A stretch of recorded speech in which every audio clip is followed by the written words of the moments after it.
আসসালামু আলাইকুম। আশা করি সবাই ভালো আছেন। আমেরিকা ইচ্ছাকৃতভাবে ইরানের বুশেহর পারমাণবিক বিদ্যুৎ কেন্দ্রে হামলা চালাচ্ছে, কিন্তু এখন রাশিয়া সতর্কবার্তা জারি করেছে এবং বলেছে পুরো পারস্য উপসাগরীয় অঞ্চলে রেডিয়েশন বা তেজস্ক্রিয়তা ছড়িয়ে পড়ার ঝুঁকি বেড়ে গেছে।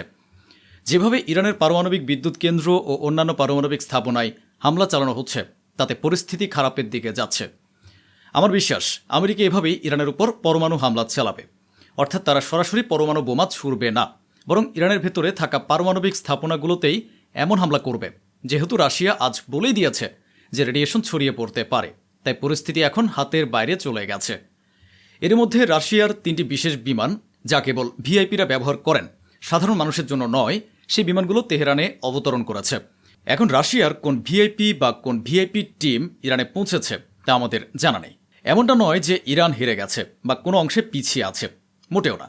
ইরান আমেরিকার যেসব ড্রোন গুলি করে নামিয়েছে তাদের ধ্বংসাবশেষও দেখিয়েছে এবং বলেছে যে তারা আমেরিকার বেশ কয়েকটি ড্রোন ভূপাতিত করেছে। ইরান সমস্ত আরব দেশগুলোকে খোলাখুলিভাবে হুমকি দিয়েছে এবং হুমকি অত্যন্ত বিপজ্জনক, এবং আরব দেশগুলোর এটি গুরুত্ব সহকারে নেওয়া উচিত। ইরান বলেছে যদি আমাদের উপর হামলা হয় তবে আমরাও ওই অঞ্চলে আরবদের যে গ্যাস ফিল্ড ও তেল স্থাপনা রয়েছে সেগুলোতে হামলা চালাবো। ইরান আবারও বলেছে যে তারা সব দিক থেকে লেবাননের পাশে আছে, ইসরায়েলকে লেবানন থেকে সরে যেতে হবে। অন্যদিকে ইসরায়েল কোনো ধরনের চুক্তি মানতে রাজি হচ্ছে না। মুখে মুখে শোনা যাচ্ছে যে আমেরিকা, লেবানন ও ইসরায়েলের মধ্যে চুক্তি করিয়াছে। কয়েকদিন আগেই ইরান শর্ত দিয়েছিল যে লেবাননে হামলা বন্ধ করতে হবে, কিন্তু এই দুটির কোনোটি পুরোপুরি বাস্তবায়িত হচ্ছে না। ইসরায়েল আবারও লেবাননে বড় ধরনের হামলা চালিয়েছে। এতে 1 থেকে 2 জন নিহত হয়েছেন এবং অনেক আহত হয়েছেন। ইনফ্রাস্ট্রাকচার বা অবকাঠামোর যে ক্ষয়ক্ষতি হচ্ছে তা নিজে চোখে দেখুন।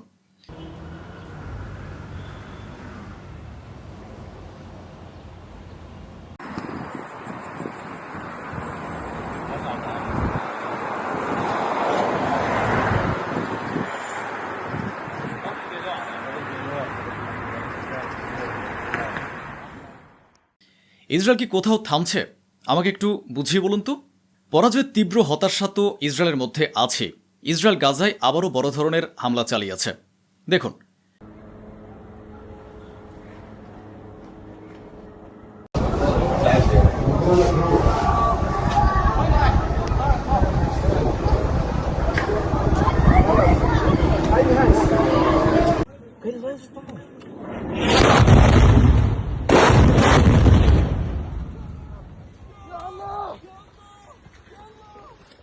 শুধু এটাই নয়, ইসরায়েলি সেটলার বা ইহুদি বসতি স্থাপনকারীরা রাত হতেই ওয়েস্ট ব্যাংক, ফিলিস্তিনের ঘরবাড়িতে আগুন লাগিয়ে দিচ্ছে।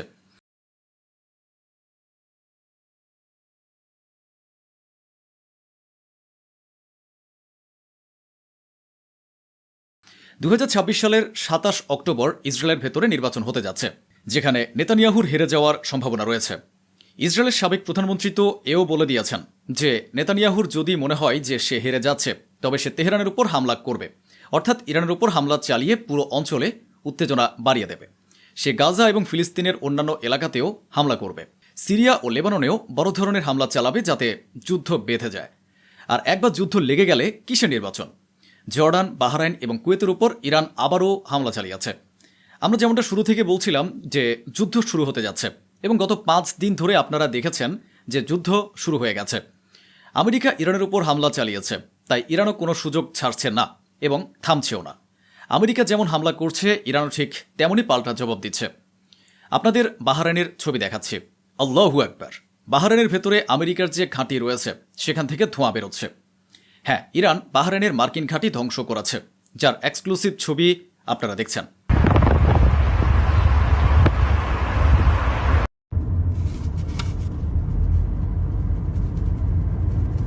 এছাড়া ইরান নিজেও আপডেট দিয়েছে। আইআরজিসি জানিয়েছে যে তারা জর্ডানের প্রিন্স হাসান এয়ারবেসে জ্বালানি ভান্ডার এবং মিসাইল স্টোরেজ পুড়িয়ে দিয়েছে। জর্ডানের প্রিন্স হাসান এয়ারবেসে আমেরিকা তাদের ক্ষেপণাস্ত্রের বিশাল মজুদ গড়ে তুলেছিল, ইরান সেটিও জ্বালিয়ে দিয়েছে।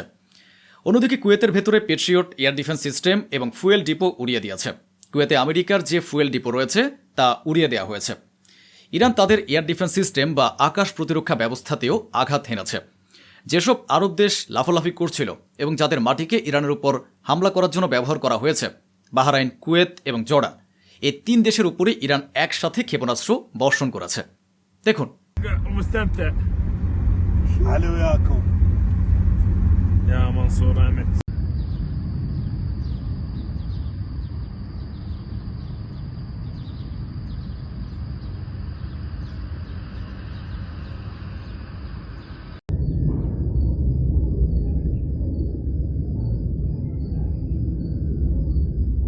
আমি আবারও বলছি, কেউ যেন এটা না বলে, কোনো মুসলমান যেন ভুল ধারণার মধ্যে না থাকে।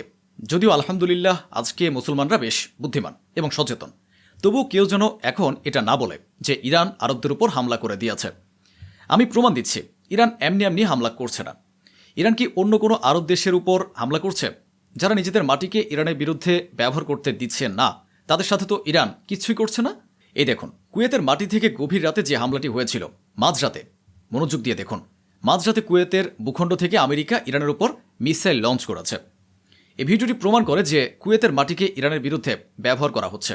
আর এর জবাবে ইরান যদি কুয়েতের উপর হামলা চালিয়ে থাকে, তবে তা ভুল কিভাবে হলো?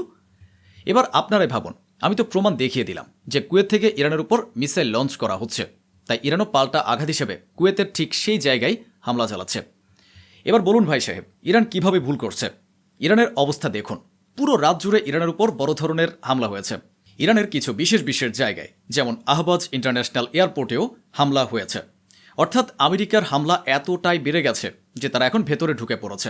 আহবাজ international airport, Mahshahr port, Sirik, Bandar Abbas, Chabahar, Bushehr, Kish Island, Jask, Minab, হ্যাঁ মিনাবেও হামলা চালিয়েছে।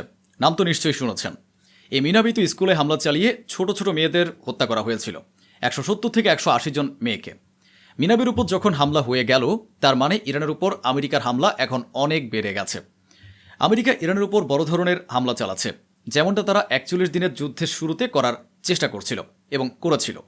রাতভর ইরানের উপর যেসব বড় বড় হামলা হয়েছে, ইরানের উপর হওয়া সেই সমস্ত হামলা দৃশ্য আপনাদের সামনে রয়েছে।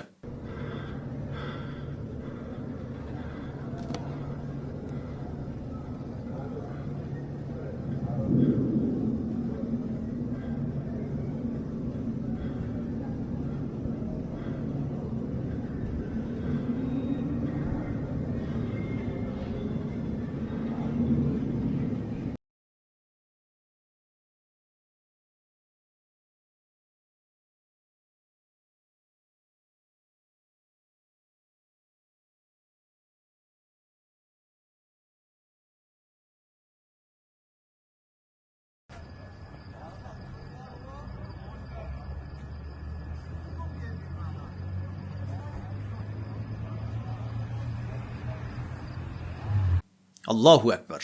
ইরানের উপর হওয়া এই সমস্ত বড় বড় হামলায় একজনের মৃত্যু হয়েছে এবং 4 থেকে 5 জন মারাত্মকভাবে আহত হয়েছেন। আমেরিকার সেন্টকমের এই ফুটেজটি আপনারা দেখে নিন। এই ফুটেজে আপনারা নিজে দেখুন কিভাবে ইরানের উপর হামলা চালানো হয়েছে। মধ্যপ্রাচ্যে মোতায়েন আমেরিকার যে সেনাবাহিনী সেন্টকম, তারা নিজেরাই এই দৃশ্য প্রকাশ করেছে। আমেরিকা জানিয়েছে যে তারা পুরো ইরান জুড়ে হামলা চালিয়েছে, বড় ধরনের হামলা চালিয়েছে। তারা ইরানের আকাশ প্রতিরক্ষা ব্যবস্থা, উপকূলীয় রাডার, মিসাইল, ড্রোন সাইট এবং তাদের ছোট নৌকাগুলোর উপর বড় ধরনের হামলা করেছে, যা হরমুজ প্রণালীতে জাহাজের জন্য হুমকি হয়ে দাঁড়িয়েছিল। আমেরিকা বলেছে, আমরা এই প্রথমবার আকাশ এবং স্থল উভয় প্রকার ড্রোন ব্যবহার করেছে এবং তারা আরও দাবি করেছে যে ইরান এখন আর হরমুজ প্রণালী নিয়ন্ত্রণ করতে পারবে না। এখন আর কোন জিনিসের অপেক্ষা? আপনারা আর কখন বিশ্বাস করবেন যে ইরানের উপর বড় ধরনের হামলা হচ্ছে? আমেরিকা তো এতদূর পর্যন্ত বলে দিয়েছে যে সামনে আমরা ইরানের উপর আরও বড় ধরনের হামলা চালাবো। ওদিকে তেলের দাম আরও 3.5% বেড়ে গেছে। ইরানের উপর যদি এত বড় হামলা হয়, তবে ইরান কী বা বলবে? ইরান বলেছে, যদি অন্য কোনো দেশের মাটি থেকেও আমেরিকা আমাদের উপর হামলা চালায়, তবে আমরা সেই দেশের ভূখণ্ডকেও নিশানা বানাবো।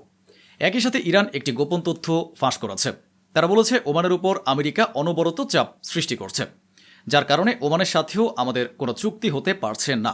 ইরানের উপর অত্যন্ত বড় ধরনের হামলা হয়েছে, আর ইরান যেভাবে সে হামলা সহ্য করছে, ঠিক সেভাবেই পাল্টা জবাবও দিচ্ছে। তো বন্ধুরা, এই ছিল আজকের আয়োজন, যা স্বচ্ছভাবে আপনাদের সামনে তুলে ধরা হলো। আশা করি আমাদের এই প্রচেষ্টা আপনাদের ভালো লেগেছে। অসংখ্য ধন্যবাদ। সুস্থ থাকুন, ভালো থাকুন।